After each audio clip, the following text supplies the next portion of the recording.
Hi, I'm Rich Edwards, the lead designer on Evil Genius 2 World Domination. And I'm Ash Tregay, the producer of Evil Genius 2. Evil Genius 2 is a satirical spy-fi lair-building game where you take on the role of a criminal mastermind.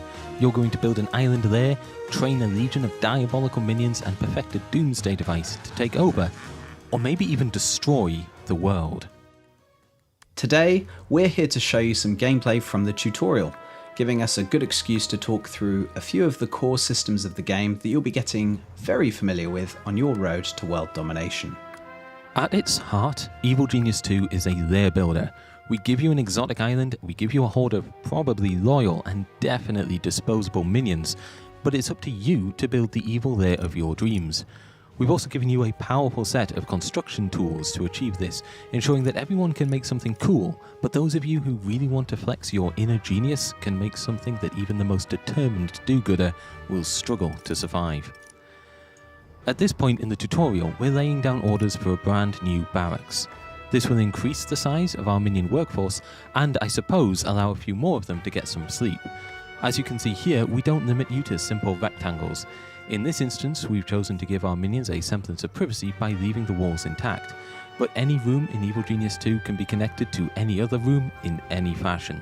If you're feeling especially brave, you could try building a lair with no internal walls at all, but we wouldn't recommend that unless you want to present your enemies with incriminating evidence as soon as they walk in through the entrance. Now, as you can see, we have other construction orders in place and our minions are working hard to carry out our wishes, constructing more generators in our power room. This is important because if we run out of power, we're essentially defenseless. None of our traps, cameras or doors will function, and that leaves us wide open to attack. The name of the game is World Domination, so as cozy as our fledgling lair is, we will have to actually send our simple minions out into the world at some point, if we're ever going to take it for ourselves. Control rooms, like the one we're building here, form the hub of your criminal empire as you extend your reach across the world stage. These radio repeaters will provide us with broadcast strength. The more broadcast strength we have, the more criminal networks we can support, and the higher the level of any one criminal network, the greater the broadcast strength required to maintain it. And this is the world stage, where you run your global operations. At the start of Evil Genius 2, the world is watched over by 5 forces of justice. Each of these organizations has a range of dangerous agents to deploy against you, not least of which are their relentless super agents. Together they make the world a good and righteous place, and we just can't have that. So let's establish a criminal network. First we'll select a region, then dispatch a small force of minions to scout it for various opportunities. Minions leave our lair via the helipad, and once they've constructed a permanent presence in the world, those minions will get up to all sorts of petty crimes. This sends a small trickle of gold back to the lair, and soon we'll be able to send additional minions to complete a variety of evil schemes. Evil Genius 2 is a narrative-driven campaign game, with a very definite beginning and end point. Either you'll live to rule the world, or you'll die in the attempt. Though either way, you're going to live long enough to see yourself become the villain. On your journey through each of our 4 campaigns, you'll encounter a cast of larger-than-life characters, from the super agents we mentioned earlier, to opposing crime lords, all the way down to the lowly minion we just saw, who we're about to send to commit a crime. Back on the world stage, we can see that there's a scheme available to us. Schemes represent opportunities within reach of our criminal networks, and they can range from the simplest bank robbery, like this one that will only take a few simple workers, to far more demanding heists, which offer greater rewards. No matter how complex though, you are the genius and your focus is the lair. Your criminal networks are more than capable of handling the minutiae of a scheme once you've dispatched the correct minions to carry it out. Be careful though, because the more active your global operations, the more attention you'll get from the forces of justice. The main objective of each campaign will ultimately be to take the world for yourself, but we also offer a broad range of side stories for you to explore along the way. Through side stories you can unlock more minion types, steal bizarre and unique loot items, and do battle with a host of charismatic crime lords and super agents. Whenever you see a new side story unlock, it's a safe bet there'll be something worth having at the end of it. In this side story, we're going to unlock the first muscle minion specialist, the Guard. Of course, none of our standard worker minions are fearsome combatants in their own right. They can generally do a little bit of almost everything without necessarily being good at, well, any of it.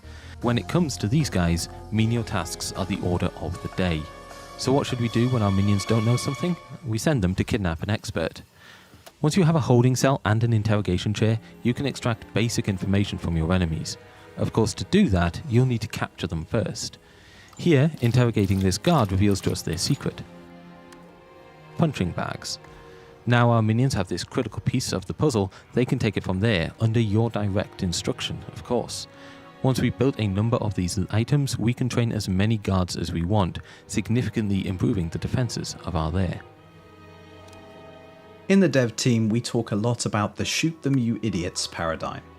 No self-respecting evil genius micromanages each of their minions individually, they just say, shoot them you idiots, and let the minions figure out the rest.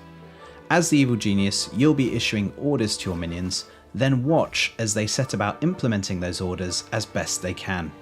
This same principle applies to everything from construction, to combat, to training more minions. So long as you have the correct training equipment in your lair, minions can train themselves to become more advanced specialists. But they'll train even faster if another specialist is available and on hand to teach them. Kidnapping that guard has caused the forces of justice to take at least a passing interest in our lair, and their first agent has just arrived, an investigator. Investigators are standard agents here to find evidence of suspicious activity. If they find anything and live to tell the tale, they will report back, and the forces of justice will dispatch more dangerous agent types. Be careful though, because if they don't report back, well, that's just a little bit suspicious too, and there's only so many highly trained, fully armed agents who can go missing before someone raises the alarm. Speaking of raising the alarm, we have our own. High Alert can be activated at any time to force your minions to defend the lair. In practical terms, this means they abandon any non-essential activities, such as eating and sleeping, and decide instead to patrol the corridors looking for intruders. Or at least your guards will. Your more cowardly minions may take the opportunity to hide instead. To repeat what we talked about earlier, we use the shoot them you idiots paradigm a lot. This time we mean it literally. If we want our minions to take care of this agent, we're going to need to issue a direct order. So let's drop the lair into High Alert, select the intruder, and tag them for termination. Our minions should be able to take it from there, although if you're feeling particularly bloodthirsty, your genius can get involved too. Be careful though, because if you die, that's it, game over. So whilst our guards are more than capable of taking on a standard agent, there are of course bigger threats to our plans. Before any of those threats rear their head and ruin our day, we should look to recruit someone more powerful. We should recruit a henchman.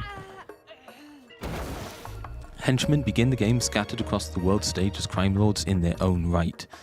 Through side stories, you can choose which of these crime lords you want to defeat and which you want to convince or coerce to join you at your table.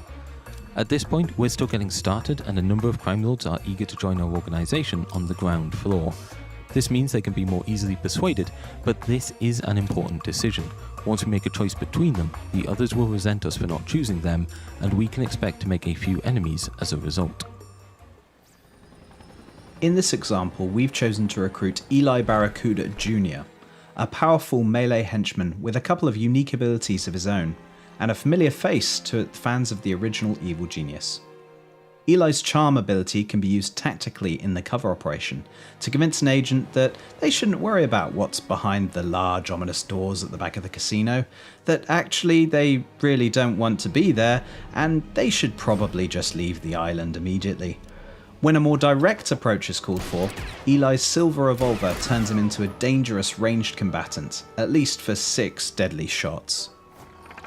Now all this takes place within the tutorial, and is just a small sample of what awaits you in your own journey towards world domination when Evil Genius 2 launches on Steam on March 30th.